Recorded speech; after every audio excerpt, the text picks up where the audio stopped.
జైల్లోకి వెళ్ళటమే కానీ బ్రతికి బట్టగట్టి రావటం లేదు. ఇంకంతే వాళ్ళ జీవితం. అంత భయంకరమైన జైల్లో పడేశారు. పడేసి ఏం చెప్తున్నారు? యేసుక్రీస్తుని ఆరాధించడానికి లేదు, ప్రార్థన చేయటానికి లేదు, వాక్యం చదవటానికి లేదు అని వాళ్ళకి కండిషన్స్ పెట్టి జైల్లో పడేసి చేతులకి సంకెళ్ళు వేసి భయంకరంగా చిత్రహింసలు పెడుతుంటే వీళ్ళ పరిస్థితి ఎలా ఉంది? ఈ సిద్ధులకు పొగ తగిలింది, ఈ సిద్ధులకు కాక తగిలింది.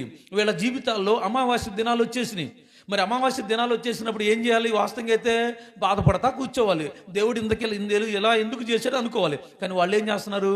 అటువంటి పరిస్థితుల్లో కూడా చేతులకు సంకెళ్ళు ఉన్నా కూడా, వాళ్ళందరూ జైల్లో ఉన్నా కూడా, చిత్రహింసలు అనుభవిస్తున్నా కూడా దేవుణ్ణి స్తుతించి ఆరాధించడం ఆపల.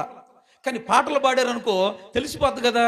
వీళ్ళు పాటలు పాడకుండా ఎలా చేసేవాళ్ళంటే, ఈయన చేతులకి సంఖ్యలు ఉన్నాయి కదా, జైల్లో ఉన్నాడు కదా, ఇనప చెవులు ఉంటాయి కదా, ఈ సంఖ్యలని ఇనప చెవులకేసి ఇలా కొడుతూ శబ్దం చేస్తాడు. ఆ శబ్దం